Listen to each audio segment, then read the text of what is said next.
I think it was when I was at my heaviest. Like if you look at my face, you can see how like chubby my cheeks were and everything.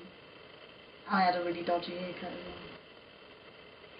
well. Is that a different person to the Lorna that we know now? I think so. I think I was really awkward in this picture because I hated being around people. Was that a difficult time in your life, do you think? Or? Yeah, definitely. I think those were the worst times back then. You were very unhappy?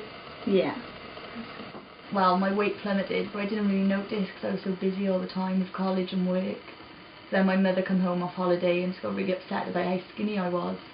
And I knew I hadn't been feeling right. I kept crying all the time. My stomach was swollen. So then I thought I might be pregnant, which obviously is scary. But no, I went to the doctors and they told me I had a stomach infection, which then turned out to be the flu, something to do with my throat. But I went to the hospital then because of my diabetes. I had to have a checkup.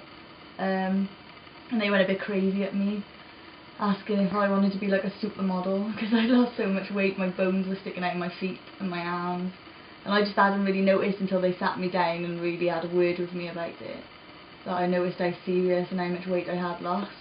Can you describe how your wrists and the tops of your arms look like on that particular photograph?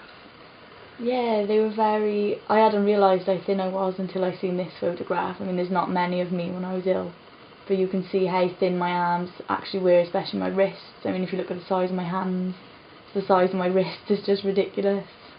So you can really see how bony they were, and I can understand now. I mean, a photograph is kind of how other people see you as well, so it was strange to be able to see what everyone else was seeing when you look at it.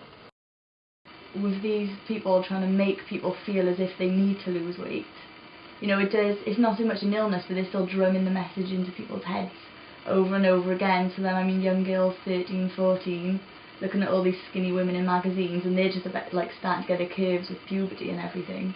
So it's just soul destroying for them, and then it is very dangerous. It's a dangerous game.